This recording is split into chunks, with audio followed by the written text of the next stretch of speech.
First Lieutenant Virginia Ruth Stant, United States Army, World War II. Folks, got another gem here of a story. Do you realize how rare these stories are? I have some World War II nurses in my documentary series and featured on this channel. Here's another one, Virginia Stant. She served in the military in World War II. I met her and had the honor of meeting her in Newcastle, Indiana, July 23rd, 2009. I've been to Indiana several times with my work, and she was one of the great stories there. Very humble people. Just, if I could go back in time, I'd go back to the World War II generation. I'm telling you what, I bet a lot of you would come with me. But Virginia was just a beautiful woman. They all were beautiful, the men, the women, back in World War II, as you see pictures of her after this introduction. But she served with the 32nd General Hospital Unit in World War II. They were actually from Indiana, this group that went overseas. And she was over there during the end of the war. And I've got some great pictures of her as an Army nurse. And again, over 80 years ago, these stories are so rare. We lost Virginia in 2011 at the age of 93. She was 91 when I interviewed her. She doesn't look it. You're going to see that. She's born in 1918. Her father lived to be 104, and she lived to be 93. That's pretty good in my book. So, but met her in Indiana, and we just sat down for about 45 minutes and just had a great conversation. And she took care of a lot of patients. I think she probably forgot or left some of the things out, but that's okay. I don't expect the veterans to tell me everything. But she's one of my heroes, folks. You know, we sometimes refer to heroes as the men. Virginia is definitely one of my World War II heroes. You know, the generation's almost gone, the dying breed, the greatest generation, and you're gonna love her story. I'm gonna read something here to you. She was a decorated veteran. First Lieutenant, just listen to this. I need to read this because I don't want to leave anything out. Virginia received 4 overseas service bars and the European, African, Middle Eastern Theater ribbon with 4 bronze battle stars for her service in Normandy, northern France, the Ardennes, and Rhineland. She was honorably discharged on December 29th, 1945. Folks, you're going to love it. It's so good. You know, I haven't heard her story since I interviewed her almost 16 years ago. So I heard it for the first time again. It's just like, just amazing. I mean, there have been so many stories over the years, and sometimes my mind just gets so full of stories, it's hard to remember every one of them. But you're going to love it. You're going to love it. And I want to thank Angie Simmons. Angie's husband, Terry Simmons, you might recognize that name, one of my most watched Vietnam stories. Terry is a Vietnam veteran, still going strong in South Carolina with Angie. And Angie is supporting the women, the female stories on my channel here. So Angie, thank you again. Thank you for making it possible for everybody to hear Virginia's story today. I love you guys. Hope to see you soon. Give Terry a big hug for me, and just thank you again for your dedication to our country, to our veterans, and to this project, Angie. God bless you, and Terry. Okay, folks, I hope I didn't leave anything out. You're going to see some really cool pictures. When I see a World War II nurse picture, something inside of me, it just feels good. And like I said, she's one of my World War II heroes. She's gone now, but she was buried. And some of you that know me know what I think about cremation. She was buried with full military honors in the Louisville Cemetery in Louisville, Indiana. And I wish I could have been there. I wish I could have been there. So thank you for watching. If you haven't subscribed to this channel, I encourage you to do so. Listen to Voices of History Radio. It's on 24 hours a day, 7 days a week across the world. Hope to keep it going in March. And for my 3rd year, these are all the stories here are on that radio station, so you can tune into that. You can still get the app at the Google App Store, Voices of History Radio. It's no longer in the Apple App Store, but there's many other ways to listen to it. And you can go to my website, larrycappetto.com, and you could listen to it there. So I encourage you to do that. Truck drivers, those who commute, stay-at-home moms, stay-at-home dads, students especially, get it. The living history in the palm of your hands, man. You can't get any better than that. So thank you. I know this went a little longer, but I just cannot say enough about this story. One of my true gems of a story, Virginia Stant, and I'm just so proud to bring it to you today. God bless you. Thank you for watching and listening and sharing these videos. Talk to you soon.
91? Yes. Oh, you don't look 91. Thank you.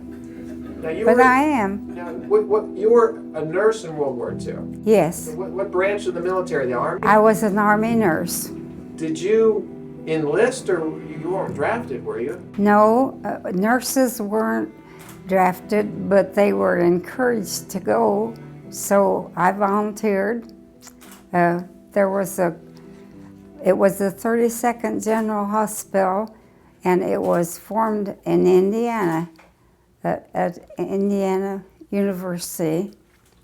And many of the doctors and nurses were from the local hospitals, from St. Vincent and Methodist and IU Center. And we were commissioned in groups there before we went into the Army. So how old were you at this time? I was 23, Okay. 23. And did you give us some pictures too of yourself back here? So, Yes, there's one of me. great. So you're in those pictures, huh? What are those pictures? Yes, in one picture that it's a single picture. I'm going to ask Some you. of the other pictures are some of my friends. Okay. And then also there's two items from the 32nd General Veterans. We met in a reunion each year. Is that you in there? Yes, it is. What do you think about when you see a picture like that? Well, that was a long time ago. Well, okay. That's a great picture. Well, I'm proud of having been in the service and taking care of the men that sacrificed a lot. Did you go overseas? Yes. Where did you go? Well, we first went to England, but on the way to England, our boat nearly capsized, and we were sent back to Newfoundland, Nova Scotia, and we had to start over again. That was the nurses. There was a convoy of 100 ships and battleships around them, but they cut us out because we were listing so badly. We were in a storm at the time, and the medical officers and enlisted men got to England, and they didn't know where we were. So they found out after about 2 weeks. That was a long time for them to wait, but we did. And there was a hospital that was set up for us, a Quonset hut Right. for the hospital, and then we had small little buildings that were built for us, and then the men had tents.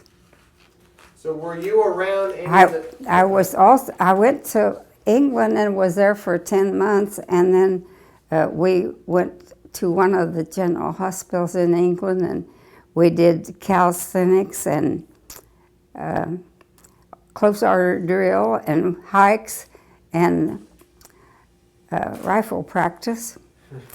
And then after being idle, if you call that idle, we went 7 weeks after the invasion, we went to France, and then we went to Belgium. But we didn't have a hospital in Belgium. We were on detached service in various places for a while. Were you around the Battle of the Bulge? Yes. Were you helping with the wounded then too, or not? No, not exactly. I was on detached service just after Thanksgiving with an evacuation hospital in Brandon or Blanton, Germany. It was north of Aachen. And we didn't hear the news, what it was, but the people in the little town where we were, we had a few patients for a few days, but they cut off the water supply. So we couldn't do anything that way. And they told us we would move back to Belgium. So we went back close to where the fighting was, where the Battle of the Bulge was. And Christmas Eve night, we couldn't turn on our lights where we were. And they had saved our Christmas packages for us, and we opened our packages that night by flashlight. Well, the next day, our colonel wanted us to get back with the 32nd General so all of us could be together, and they let us go. And just about the time we were to eat dinner, someone came from this evacuation hospital and said, we had to go back right away, and we didn't get to eat our Christmas dinner. And on the way back to the evacuation hospital, military police told us that we were not to pick up any hikers because there were Germans that were in American uniforms. And so our driver picked up a man, and he got in the back of the truck with us, and we huddled together. There were only about 8 of us that had gone to the evacuation hospital. And we thought the man was a German for sure in an American uniform. We don't know if he was or not, but he answered the MP's question when we were stopped at the next stop place.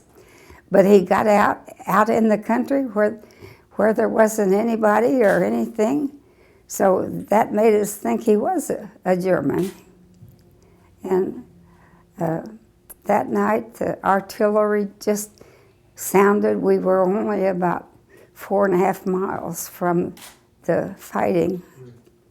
And the next day, the evacuation hospital had to move, and we went back to 32nd General again.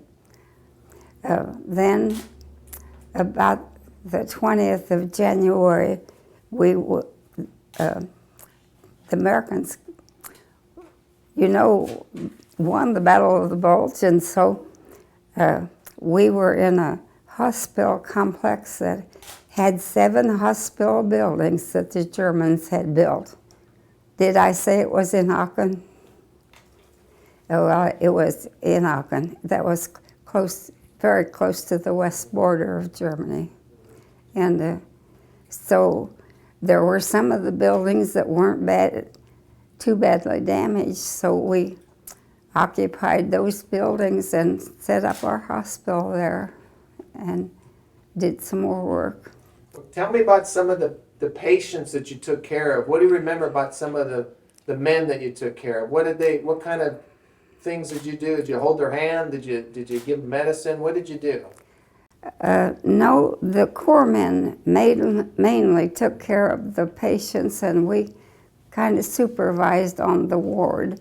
But we did take care of some of the patients, and we made rounds and see that they had what they needed. As a hospital, someone asked me one time if we were ever short of supplies.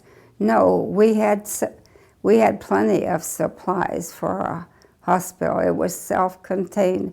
We had our own X-ray and everything that a general hospital here in the United States would have. And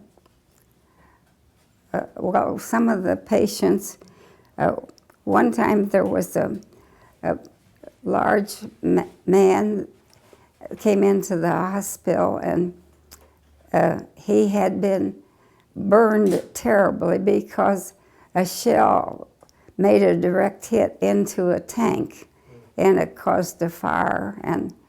And I don't know about the others in the tank, but he was so badly burned.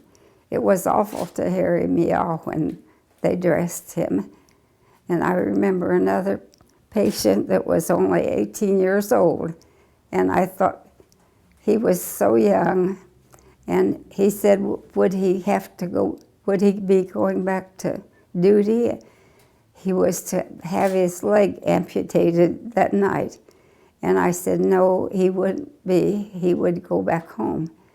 And the next morning I went to work and I found his bed empty.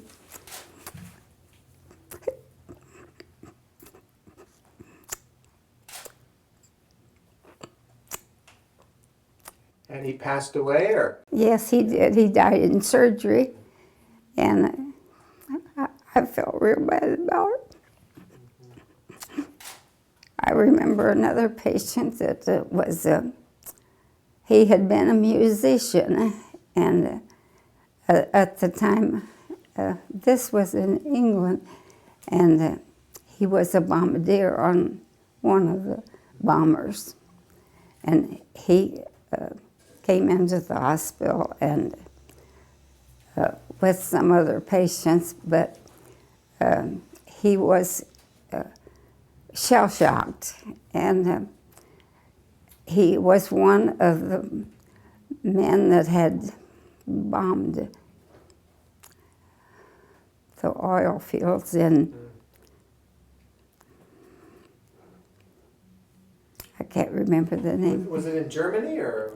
No, it was in one of the countries east of Germany, the oil fields. And he said that the fire was just coming up terribly from the oil plants, and that was what he didn't like, having done that.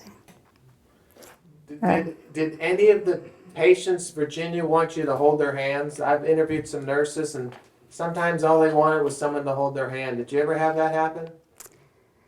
No, I didn't, but some of them were, they wanted to talk to somebody from home. And we had patients at Billings when I first went in that were from the South Pacific, and they had malaria and wounds, and a lot of them had foot infections. But back to Europe and patients, when we went to France, we had to set up our own hospital, and we stayed on the beach all day, and then at night we went to where our hospital was to be. We stopped along the road, and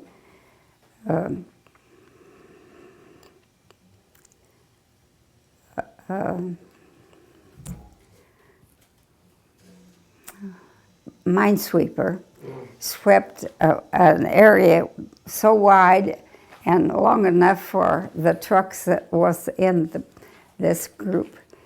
And we pulled off the road onto that. It was into a meadow field next to a hedgerow. And we stayed in the trucks all night. And the next morning they put up some buildings that they needed. In 3 weeks, they had put down concrete for the tent hospital wards and tents on them. And we were ready to operate then. And our first patient in France was a boy about 7 years old that had gone home. His family had gone home. They had been away from home. And he opened a dresser drawer, and there was a fountain pen in the drawer. And he picked it up, and it was I can't think of the word. It injured his hand, and we had a lot of mud and a lot of bees in our food and drink, and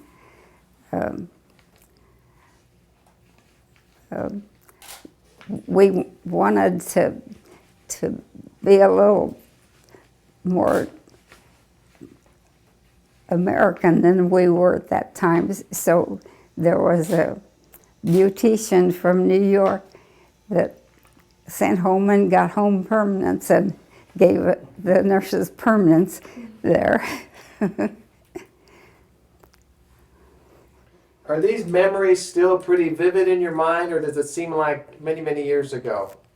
Well, yes, they're vivid, and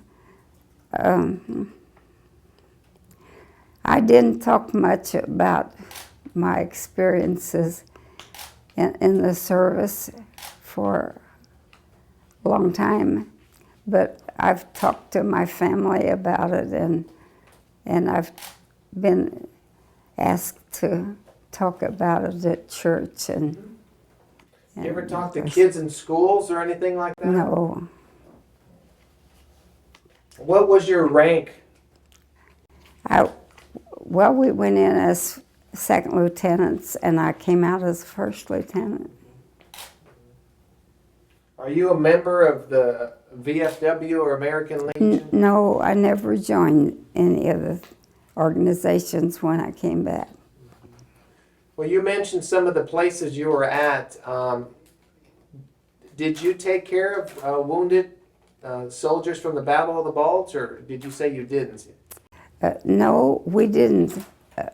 I didn't, but because I was with this evacuation hospital. But the other members of our organization did, because they were in general hospitals back in Liège, Belgium. How about after D-Day? Did you work with anybody or take care of any of the wounded around D-Day or anything like that? When the troops landed at Normandy and... Well, no, it was a little after D-Day. It was, we went in 7 weeks after D-Day, and then it took us 3 weeks to set up our hospital. So then we began to get the wounded, but we didn't have any wounded from D-Day to take care of, that I took care of. Now the others possibly did back at the 15th General and the 40th General in Liège. Oh, another thing was the buzz bombs. On our way from France to Liège, looked out the train window and saw a buzz bomb. And then we had some experience with them. There were about 15 of our nurses in a home, and one night we heard a buzz bomb, and soon as they shut off, you know they weren't going to hit, and it sounded like it was just above us. So we didn't really know what to do, but some of us huddled on the stairway and some of us stayed in one of the rooms. And the next morning, it had hit a home about half a block from us. At one time, there were about 25 of our enlisted men that were wounded by a buzz bomb, but there were none of them seriously. So, what did you do when you got out of the military? Did you go in the medical profession, or what did you do? No, I stayed at home for about 3 months, and some of my family thought I was staying at home too long, but I was kind of glad to be home. And my brother-in-law said there was a need for a nurse at the Harvester plant in Indianapolis, so I applied for it, and I got the job. There were 2 other nurses working there already that I knew, so I think that may have helped me get the job. Did you get married after the war, or what did you do? Well, I met a man at Harvester, and we were married after about being home after about 3 years. So when you were overseas, did you write letters back home and correspond like that, or? Oh yes, my mother sent me a letter every week. We interchanged a lot of emails, and I felt sorry for the ones who didn't get mail. But we had some enlisted men in service that couldn't read or write, and I don't know how their families got along without hearing from them. You mentioned some of the soldiers you took care of, you know, Yes. some of the worst ones, and do you ever wonder what happened to some of these people over all the years? Yes, I wish I had the address so I could tell the folks how the young boy died that had his leg amputated. And we had, in France, we not only took care of our own, but we had German soldiers that were POWs that we took care of.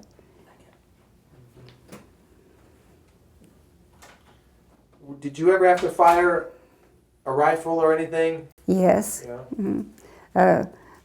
That was when we were practicing in England. Mm-hmm. So you were, if you needed. But I had worked some with my dad with firearms, so the shooting a rifle was not new to me, but it was to some. How important, Virginia, do you feel it is for women to serve in the military?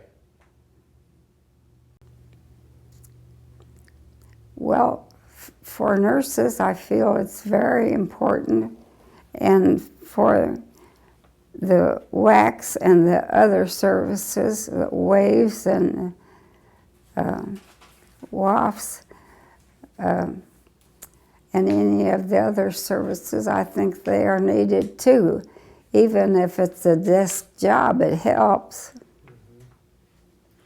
Do you think our country is forgetting about World War II? Do you think we're forgetting about World War II? I think there was that tendency for years, but I think that it's being talked about more now, and people know more about it. There were children that went through school that I think didn't know anything about World War II because they weren't taught it. It wasn't in their books. What do you think our country should remember about World War II?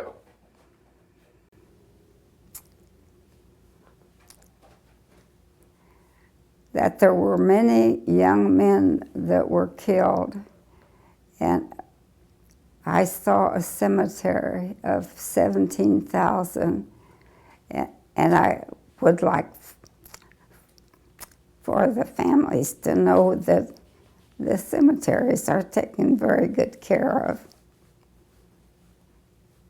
What does the American flag mean and represent to you as a veteran? I respect it very much, and I hold it in my heart dearly. What about freedom, Virginia? What does freedom mean to you?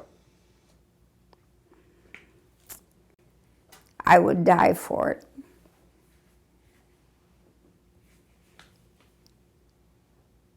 What would you tell a young person today about freedom and the cost or the price for freedom? They're born in a free country. They don't really even maybe understand why they're free. What would you tell a young person about the price for freedom? That many people have given their lives that they can have freedom. I agree. What does Veterans Day mean to you? Is it just another day? No, it isn't. What does it mean to you that we commemorate Veterans Day? Well, I don't do much myself, but and I haven't gone to many parades the last few years, but I take my hat off to all of the ones who fought and ones who have been in service anytime. Have you been back to Washington, D.C. to see the World War II Memorial? No, I thought I would go, but I just never did. I wonder if there's an I- army flight in this area that goes back. I am a member of the women's organization, and I get their calendars most years, and I hear from them that way about the memorial, and I've had a lot of pictures, and I've had some of the stationery that they put out, and I've written on it.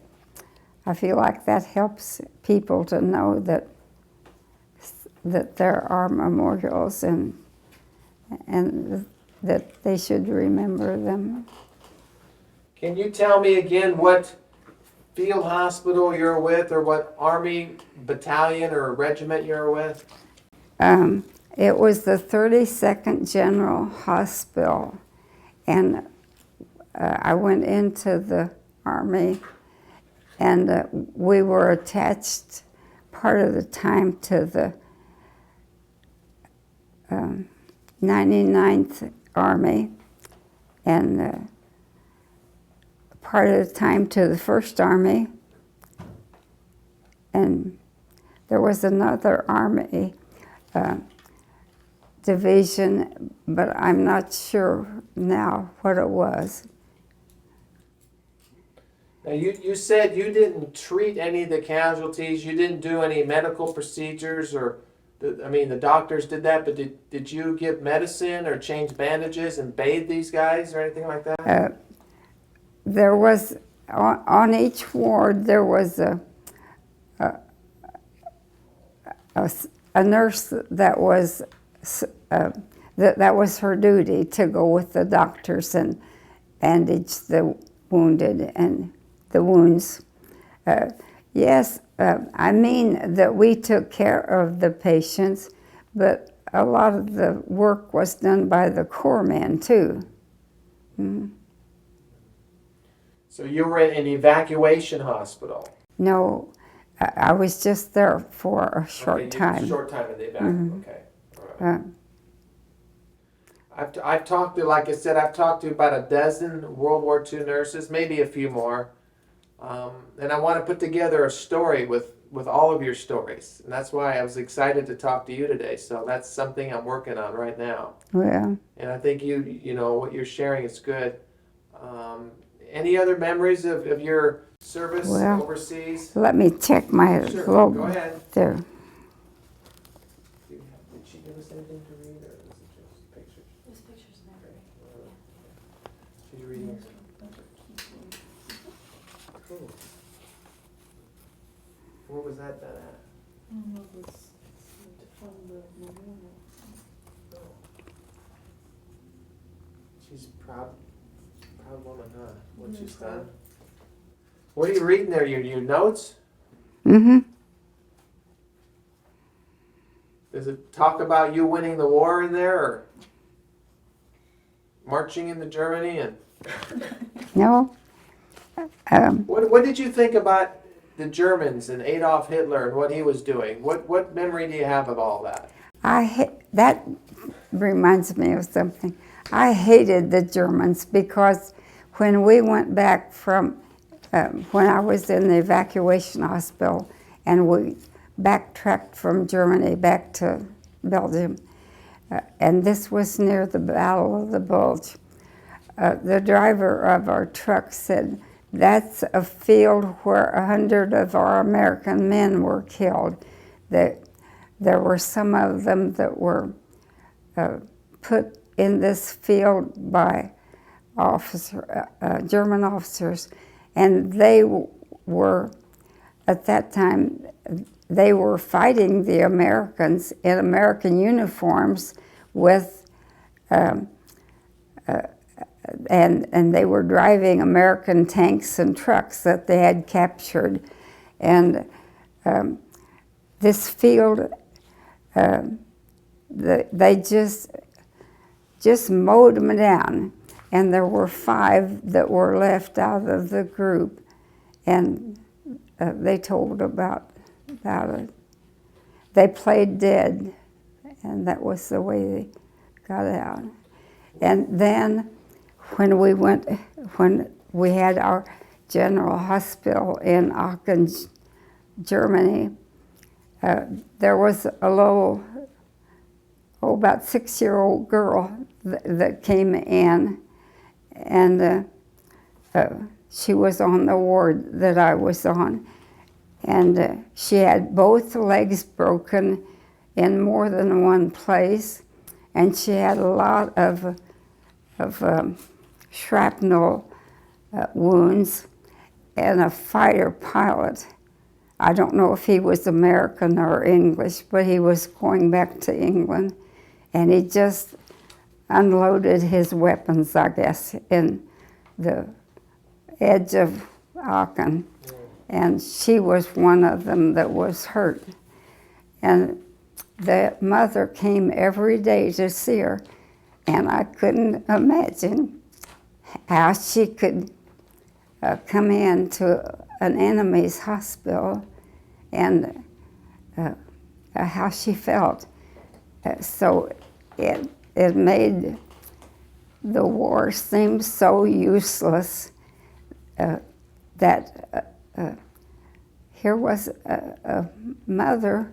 She was like a mother would be here. And I didn't take her. When you talked about the soldiers that were killed in that field, was that called the Malmedy massacre, or do you know? Malmedy, Yeah. yes. Yeah, that's. Did you? What do you know about the Holocaust, the concentration camps? Were you around any of that? No, I wasn't. We didn't go any farther into Germany except on to look around in groups.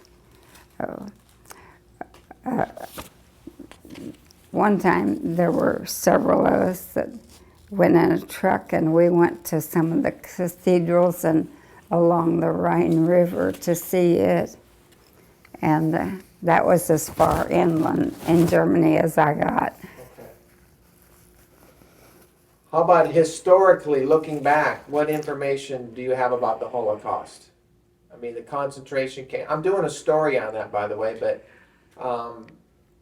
anything after the war? I mean, a lot of the things that the German people supposedly didn't even know were happening.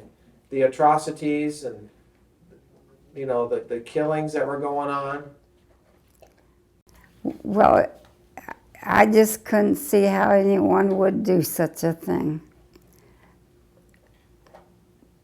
It was terrible that so many people were just starved to death or killed in gas chambers. Are you proud that you're a World War II veteran? Yes. Do people thank you for serving your country? Well, some did. How does that make you feel when they thank you? Well, I'm glad they appreciate it. Can I stick something in? Sure, go ahead. I went with her to her last reunion for her group, and it was in Little Rock, Arkansas, and we were in the same hotel that some Vietnam vets were. And here's these big burly biker guys, and they come strolling in. They asked who they were, and they went up to every one of the nurses and all the men and shook their hand and said thank you. So that was really neat. That just shows you not to judge a book by its cover. These big burly guys come in and very humbly and exchanged little coins that said something about Vietnam veterans. Did you shake? They did you gave. take pictures with that? That would be They gave each of us a Bible, and we thanked them because they were servicemen too. You know, a lot of them weren't thanked at all when they came home. The Vietnam vets, they were spit on. There's a picture of the group that was at the last reunion. There were some more that are living that didn't come, but So That- what well, exactly, there was what about reunion was she at? What group was meeting? 32nd channel. Okay. Hmm. And you don't meet anymore, or do you still have any groups? No, we haven't met. I've heard from one of them since then, but Did you ever think you'd be 91 years old? no, I didn't. But my dad lived to be 104. Okay. That's pretty good. I'm going to ask you to do one more thing, Virginia. I hope it's okay with you. At the end of my interviews, I always ask the veterans to give me a salute into the camera. Can you do that when I ask you? Yes. Okay, give me just a second here. Okay, look right into the camera. Give me a salute. Excellent. Thank you.